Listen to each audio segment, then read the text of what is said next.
warahmatullahi wabarakatuh. Hai teman-teman, jumpa lagi bersama podcast Suaramu Berhasil. Oke teman-teman, kali ini kita akan membahas materi yang sangat menarik sekali. Nah, apa sih yang akan kita bahas pada hari ini? Nah, kita hari ini akan membahas tentang public speaking. Tentunya kita akan berbincang-bincang hangat bersama dua narasumber hebat kita. Nah, siapa saja nih? Yang pertama nih, ada Kak Nadia. Nah, Kak Nadia ini merupakan seorang public speaker yang sudah mengisi banyak acara-acara besar seperti pertemuan pejabat, menteri, dan lain-lain sebagainya. Nah, yang kedua ini adalah Kak Cindy. Nah, Kak Cindy merupakan seorang guru sekaligus tutor public speaking untuk anak-anak yang memiliki minat dan bakat di bidang public speaking. Dan tentunya ya, Kak Cindy ini juga banyak sudah mengantarkan peserta didiknya untuk menjuarai tingkat internasional. Nah, penasaran kan kalian bersama mereka? Nah, langsung saja kita sambut dulu Kak Nadia, Kak Cindy. Hai. Gimana nih kabarnya Kak Nadia? Alhamdulillah sehat-sehat. Jadi gimana? Sehat juga? Alhamdulillah sehat juga. Kak Cindy gimana kabarnya? Alhamdulillah saya sehat. Alhamdulillah. Oh ya nih Kak, sekarang nih kesibukannya kakak-kakak ini apa sih? Kalau untuk saya itu masih mempersiapkan untuk melanjutkan kuliah saya di Australia gitu. Doakan ya Kak Tiwi. Amin. Semoga bisa tercapai lah cita-cita saya. Iya, amin, amin. Jadi Kak Nadia ini sekarang sedang menempuh studi S2 di Australia, Kak. Iya. Keren banget, guys. Kalau Kak Cindy sekarang nih kesibukannya apa? Kalau saya tentunya saya juga mengajar di sebuah sekolah negeri dan di samping mengajar saya membuka sebuah tutor untuk anak-anak yang memiliki minat di bidang public speaking. Keren banget, guys. Kita harus terinspirasi nih ya dari kedua narasumber hebat kita dan kita harus mencontoh gitu loh. Ya, biar kita bisa hebat seperti mereka. Ya. Ya, jadi ini kita akan berbincang-bincang santai aja ya Kak ya. Kita Iya, akan membahas iya. tentang public speaking. Nah, kakak-kakak ini kan merupakan seorang yang sudah mahir sekali kan dalam bidang public speaking ini kan ya. Nah, boleh dong Kak di-spill tipis-tipis gimana sih tipsnya biar bisa ber-public speaking dengan baik? Kalau untuk saya nih, pertama saya mulai dari yang kecil-kecil dulu. Dulu itu pertama kali saya bisa menjadi orang public speaking ini, dulu waktu masih sekolah atau masih di bangku SD, itu saya sering mengikuti lomba-lomba gitu.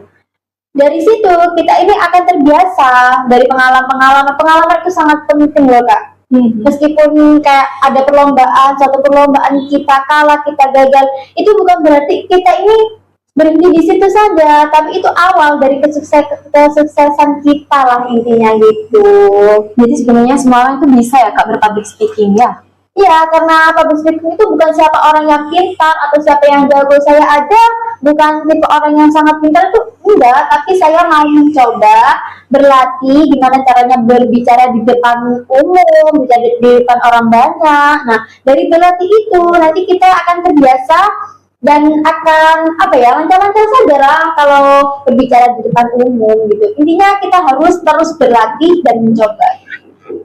Ya, kalau menurut Kak Cindy gimana nih tips-tipsnya untuk bisa berbicara di depan umum atau berpublic speaking dengan baik?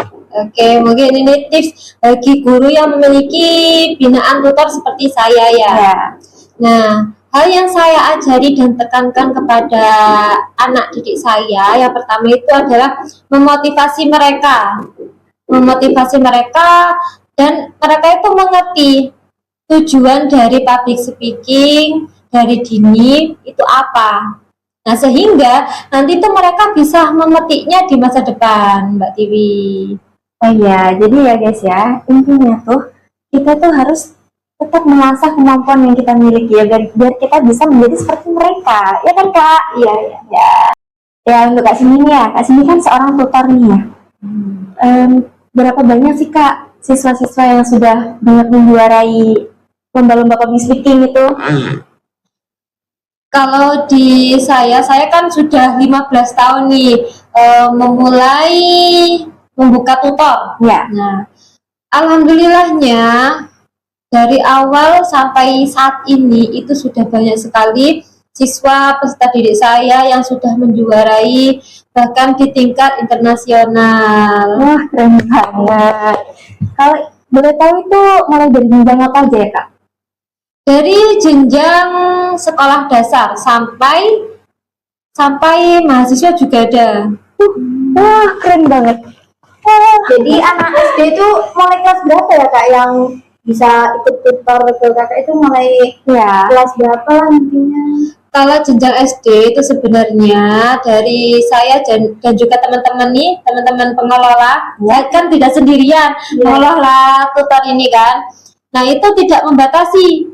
Kan sekolah dasar itu ada kelas 1 sampai kelas 6. Nah, itu saya tidak membatasi. Jika mereka ingin orang tuanya merekomendasikan anaknya untuk masuk ke dalam tutor kami, bahkan kelas 1 pun kami tuh welcome saja gitu. Jadi meskipun dari kelas 1 sampai kelas 6 itu tidak ada batasan lah sampai di tingkat mahasiswa. Anu ya kak itu. Kalau untuk anak sekolah dasar susah nggak kak untuk mengajarinya kira-kira? Kan kalau untuk saya itu cukup kita sering berbicara di depan kaca atau di depan kamera itu kan kayak sudah buat latihan lah. Kalau anak-anak SD itu gimana? Iya, maksudnya kan kayak ada perbedaan kan ya, Kak ya? Atau Ya, tidak pasti. gitu? Kalau untuk anak-anak ini ya cukup apa ya, menguras lah kalau kita mengajari orang tua saja.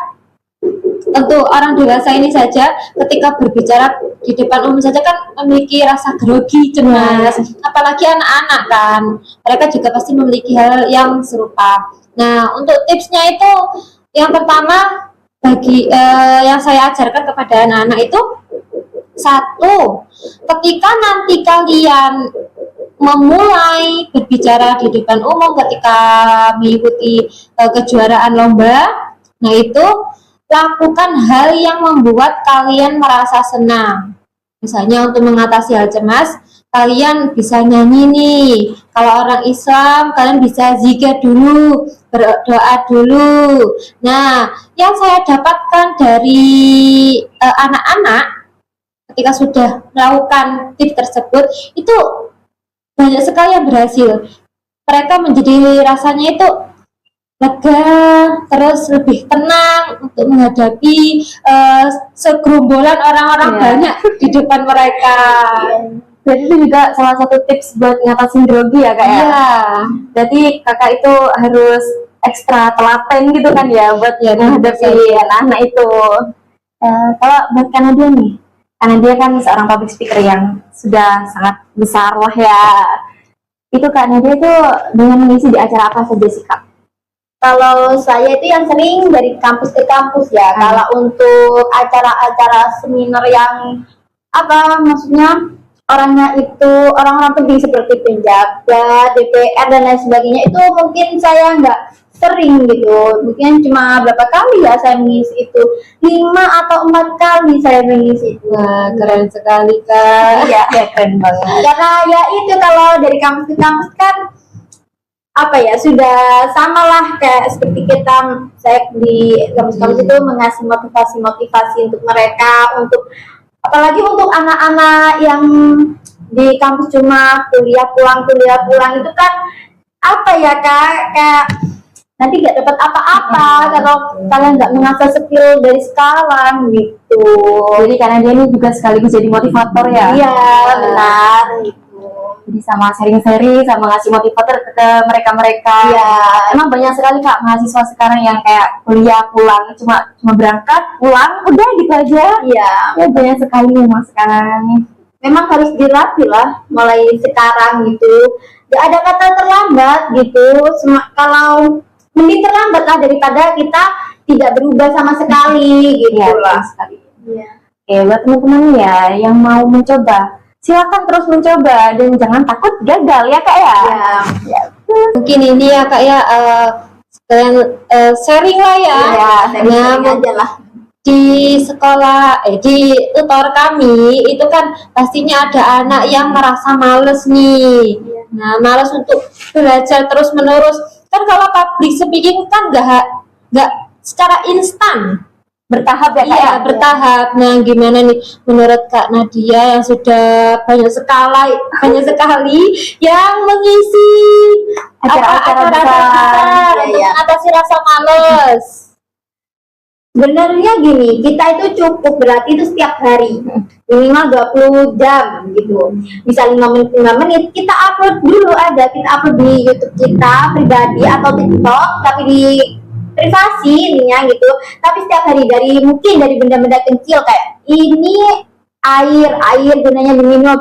Kita belajar tidak ada kata gitu kan. Ini air untuk nah, mulai itu kita harus belajar menghapus kata gitu. Nanti kalau sudah terbiasa, pasti kita ngomong itu akan lancar-lancar saja gitu. Dan memang yang diutamakan banyak latihan ya Kak? Iya, memang harus banyak-banyak latihan gitu.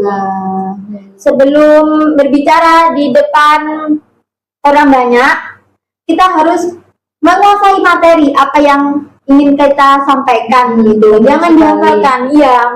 Jangan dihafalkan gitu. Kalau dihafalkan nanti kalau lupa kita bingung mau ngomong Iya. apa, ya kan kasih dia. Kalau kita menguasai materi, kalau kita lupa mungkin ada kalimat yang lupa, kita akan enjoy saja gitu. Akan teruslah kita ngomongnya gitu. Soalnya kita mengerti gitu. Kita harus ngomong apa gitu. Berarti menguasai materi atau memahami secara mendalam materi itu sangat berpengaruh ya Kak Iya. buat perform kita di depan. Ya. Nah Kak Cindy ini kan seorang tutor nih ya Kak ya. Nah Kak Cindy itu biasanya itu melatih peserta didik itu seperti kayak mau lomba apa gitu Kak? Atau mungkin seperti pidato atau yang lainnya gitu? Ya betul yang dikatakan Kak Tiwi seperti pidato, terus puisi. Nah kalau itu dalam lingkup ini sekolah dasar sampai sekolah menengah ke atas, itu dua hal tersebut itu sering sekali. Nah kalau untuk jenjang mahasiswa itu seperti debat, terus mereka mempresentasikan suatu materi. Nah, mungkin seperti itu kalau di jenjang mahasiswa. Ada storytelling juga nggak Kak? Kayak apa ya, kayak bercerita, mungkin kan ada kayak sesi kayak drama gitu kan, itu kan juga termasuk public speaking kan ya?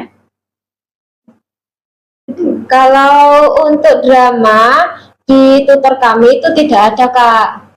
Soalnya kan kalau drama itu kan teater Ya. itu kan ada khususnya sendiri. Nah mungkin kalau storytelling dari peserta didik kami, anak bina kami itu ada. Yang ini membawa tutor kami sampai di ajang internasional.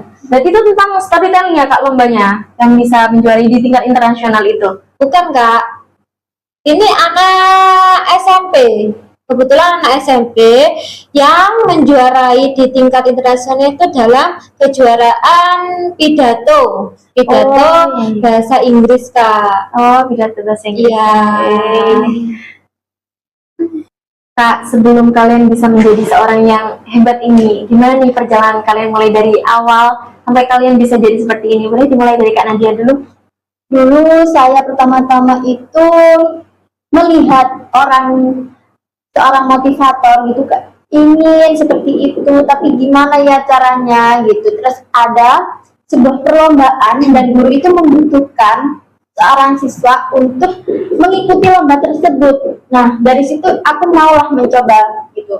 Cobalah, nggak apa-apa kalau memang nggak menang, mungkin kalah nggak apa-apa, tapi kan yang penting kita punya pengalaman. Nah waktu itu aku mencoba ikut pidato tersebut. Nah, pertama kali aku gagal karena apa? Kan kalau pertama kali ngomong di depan umum pasti kita kan akan grogi, ngeblank. Nah, dari itu banget Kak. iya.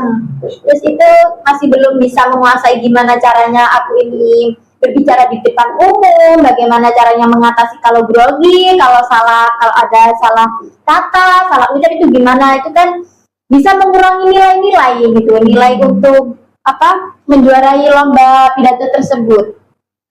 Dari situ aku terus mencoba mencari kalau ada perlombaan, mungkin ada perlombaan di sekolah, contohnya pidato untuk Maulid Nabi atau acara yang lain-lain, di situ aku mencoba terus melatih, mengasah public speakingku. Dari situ terbiasa dan jadilah aku seperti ini gitu. Perjalanan yang sangat menginspirasi sekali ya. Dan juga aku suka konten-konten di TikTok. Kreator nih guys. Boleh disuka nih apa nih nama TikToknya? Ya, nantilah. Jangan lupa di follow ya guys. Biar di follow semuanya. Kalian tahu progresnya Kak Nadia gimana Ya, sih? nanti di bawah sini akan Ya, di bawah ya. Jangan lupa di follow semuanya. Ya, terus kalau Kak Cindy gimana nih perjalanannya mulai dari awal sampai bisa jadi seperti sekarang ini? Nah, kalau saya sendiri kan sudah saya katakan bahwa saya ini adalah seorang guru. Ya. Nah, kalau di tingkat sekolah ini kan pasti ada yang namanya lomba antar sekolah. Nah, kebetulan waktu itu saya ditunjuk oleh kepala sekolah untuk mengajari anak didik saya pada waktu itu mengikuti lomba puisi. Nah, saya ditunjuk ya, saya juga harus belajar bagaimana caranya agar anak ini bisa membawa nama baik sekolah. Begitu.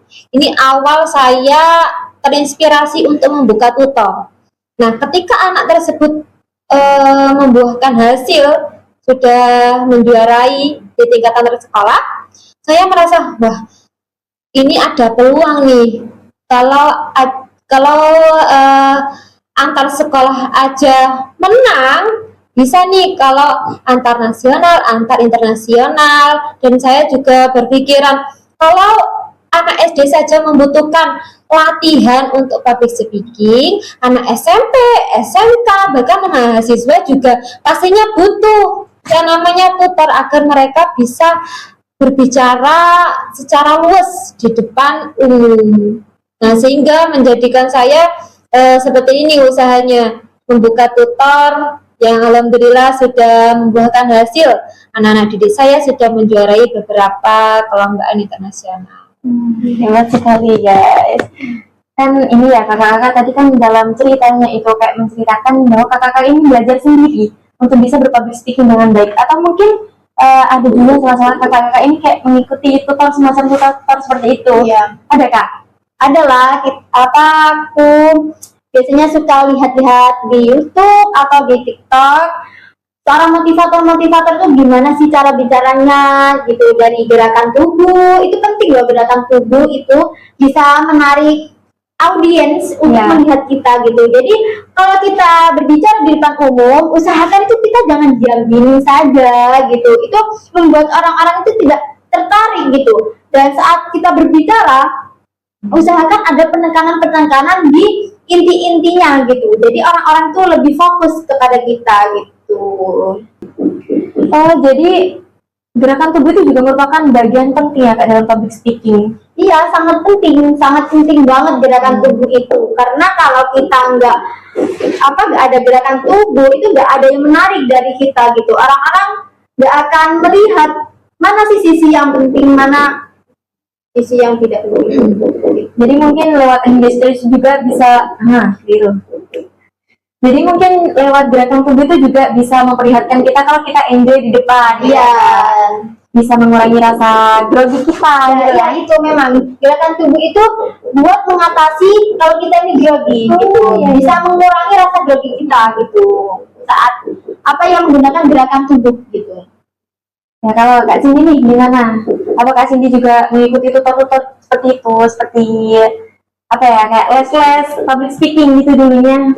Kalau di sekolah saya dulu maupun sekarang ini kan pastinya ada pelatihan khusus bagi guru yang diadakan oleh pemerintah.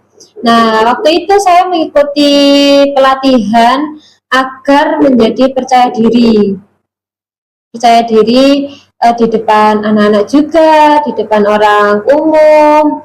Nah, saya mengikuti pelatihan tersebut sehingga melalui pelatihan tersebut saya kan pasti mendapatkan manfaatnya. Nah, saya transfer ke dalam anak-anak begitu.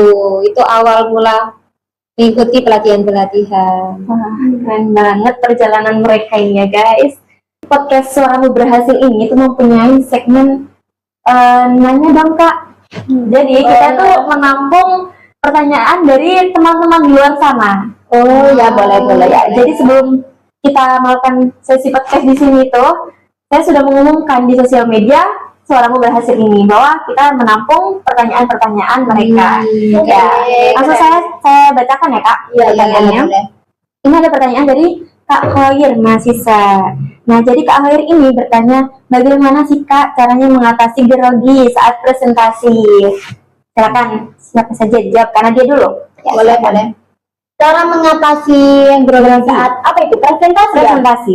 Ini ya untuk Kak Koir, untuk mengatasi rasa grogi saat presentasi itu gimana caranya? Yang tadi saya sudah bilang itu, kuasai materi, jangan hanya dihafal gitu.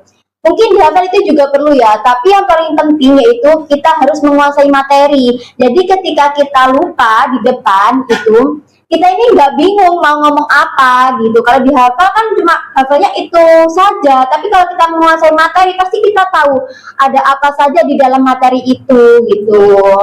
Dan juga kalau grogi gitu bisa pakai itu gerakan tubuh, atau mungkin sebelum kita mulai berbicara kita tarik nafas dulu perlahan. Jangan apa ya, nafasnya itu jangan Terengah-engah gitu Kak. Nah, ya benar-benar terengah-engah. Itu bisa membuat kita ini malah grogi gitu, malah cemas lah kita, malah ngeblank lah kita, nggak tahu kita mau ngomong apa gitu. Hilang semua ya Kak di otak. Iya, benar. Jadi kita harus terus apa ya, menguasai materi lah intinya gitu. Nah, kalau dari Kak Sebi, gimana nih? Ya, mungkin ini yang saya praktekkan untuk binaan mahasiswa. Itu seperti kata Kak Nadia bahwa penguasaan materi ini sangat perlu. Ini juga saya lakukan ketika saya menerangkan sebuah materi kepada anak-anak atau kepada sesama guru. Nah, ini kan pastinya ada sesi seperti itu. Nah, ini penguasaan materi itu sangatlah penting. Karena kalau nggak menguasai materi, nanti kita juga kan blank kan? Iya, ya benar. Nah, dari nilai positif dari penguasaan materi ini, kita kalau lupa pasti ini akan mengangan-angan. Habis ini, habis ini. Jadi kalau nggak sesuai dengan materinya, ini kita mempunyai selingan kata yang nanti digunakan pada bab selanjutnya seperti itu. Ya, jadi gitu Kak Khoir. Kita tuh harus menguasai materi ya, menguasai materi untuk bisa berbicara di depan umum dengan baik. Dan untuk mengatasi grogi itu kita juga bisa menggunakan gerakan tubuh ya Kak ya. Oke, pertanyaan selanjutnya ini kayaknya tertuju ke Bu Cindy, kayak Kak Cindy.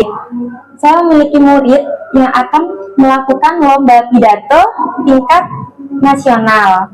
Nah, dan saya ditunjuk sebagai guru pelatihnya. Lalu gimana sih cara awal saya untuk bisa melatih murid tersebut dengan baik? Dari siapa nih Kak kalau boleh tahu? Dari Bu Nafi. Oke, Bu Nafi, saya akan memberikan sebuah tips yang saya juga praktekkan kepada anak-anak sehingga anak-anak menjadi juara internasional. Tips yang saya lakukan adalah yang seperti pertama kali masuk itu memotivasi mereka dengan tujuan public speaking ini adalah awal dari apa yang kalian petik nanti di masa depan. Dan kemudian sebagai guru kita harus memberikan sebuah tips juga kepada anak-anak, tips cara mengatasi grogi, tips untuk menguasai panggung, tips untuk agar terlihat lebih natural, itu juga harus dikuasai oleh seorang tutor atau seorang guru. Nah, biasanya kalau mengatasi cemas ya seperti tadi, melakukan hal yang menyenangkan seperti menyanyi, terus berzikir, berdoa agar hatinya lebih tenang, terus agar lebih luas dalam gerakan menguasai panggung. Nah, ini harus dilatih secara terus-menerus. Nggak boleh 1, 2, 3 kali saja, tetapi harus terus-menerus, ini harus dilatih. Nah, sehingga kebiasaan-kebiasaan tersebut ini akan membuahkan hasil begitu. Ya, kalau untuk hal basic atau hal biasanya dulu Kak yang perlu diajarkan kepada murid tersebut itu seperti apa ya? Kalau hal basic yang saya ajarkan itu yaitu mengatasi rasa cemas. Biasanya kan kalau anak-anak ini belum memulai saja sudah bilang gini, aduh Bu, saya takut untuk maju ke depan, aduh Bu, aku malu. Ya. Nah, biasanya kan seperti itu. Ya, benar-benar. Oh, orang dewasa saja bilangnya seperti itu kan, gak hanya anak kecil. Biasanya saya mengatasi rasa cemas itu menggunakan motivasi yang saya tadi sampaikan, dan kalau merasa cemas harus ngapain. Nah, itu Sudah. Ambil Kak itu. Iya. Konsep pesan apa? Pesan atau belum Sansan ya? Tidak ya. Belum mulai. Yes, yes, yes. Mungkin ada pesan dari Sebelum ngomong saya nih Nafi ini. Iya. 1, 2, 3. Ya, jadi gitu Kak Nafi, sebuah tips atau tutor dari seorang Kak Cindy semoga bisa diaplikasikan untuk Kak Nafi melatih muridnya begitu. Semangat terus ya untuk Kak Nafi untuk melatih anak-anaknya. Memang butuh kesabaran yang sangat apa ya, sangat luas ya Bu, untuk apalagi melatih anak SD. Iya, memang sulit gitu. Harus telaten juga kan ya. Ya, memang harus berlatih setiap hari. Mungkin hamil 1 bulan itu harus full ya. Mungkin liburnya 1 minggu sekali itu saja ya. Oke nih Kak, segmen nanya nikah ini udah selesai ya. Sekarang ini sebelum kita menutup pembicaraan kita pada hari ini tuh, saya mau Kak ini menyampaikan pesan-pesan yang baik untuk teman-teman yang menonton di luar sana. Ya, dimulai dari Andi ya, boleh? Oke, mungkin pesan dari saya untuk teman-teman semuanya, seorang public speaking itu bukan tentang siapa orang yang pintar atau siapa yang jago, tetapi mereka yang mau mencoba dan terus melatih gitu. Jadi katakan iya pada semua kesempatan. Kalau ada kesempatan, ada perlombaan atau maju ke depan kelas, atau ada acara-acara mungkin di sekolah, itu kalian harus tampil, harus berani tampil, karena dari situ kalian akan terbentuk dan kalian akan terbiasa gitu. Jadi intinya katakan iya pada semua kesempatan gitu. Kalian semua pasti bisa kok kalau kalian mau mencoba gitu. Mungkin itu saja untuk para teman-teman semuanya. Kalau dari Kak Cindy gimana? Saya setuju dengan Kak Nadia. Kalau kita nggak mencoba, kita nggak akan tahu hasil yang akan kita petik nanti. Jadi harus mencoba di setiap kesempatan, baik kesempatan kecil atau event-event yang besar. Event-event, ya. Sudah itu Kak. Sudah itu saja mungkin ya. Guys, kalian harus mengambil pesan-pesan positif dari mereka dan juga bisa mengaplikasikannya dalam kehidupan kalian sehari-hari. Karena public speaking itu juga perlu dalam kehidupan sehari-hari ya Kak ya. Iya, memang. Sekarang itu kalau kita mau kerja pun kita harus bisa punya skill public speaking gitu. Memang perlu lah, itu penting banget public speaking itu. Mantul guys, dengerin ya. Ya, skill utama, apalagi untuk mahasiswa ya. Kita harus melatih lah intinya, karena ijazah S1 pun itu tidak bisa untuk kita masuk ke bekerja gitu kalau kita tidak punya skill gitu. Jadi cuma kalau bisa kalau mengandalkan ijazah S1 saja itu nggak cukup ya Kak ya. Kalau kita nggak punya skill juga ya sama aja. Iya, benar sekali. Makanya dimulai dari dini sedikit. Mungkin. Oke, mungkin itu saja episode kita kali ini ya guys. Nah, kita sudahi percakapan-percakapan kita dengan para narasumber hebat ini tentang public speaking. Nah, mungkin banyak sekali yang dapat kita petik dari para narasumber kita ini. Ya, semoga bisa diaplikasikan dalam kehidupan sehari-hari. Ya, itu saja. Oke guys, sampai jumpa lagi di episode selanjutnya. Kita akan membahas tentang cara membuat teks pidato dalam waktu 10 menit. Oke, mungkin itu saja dari kami. Sampai jumpa dan dadah.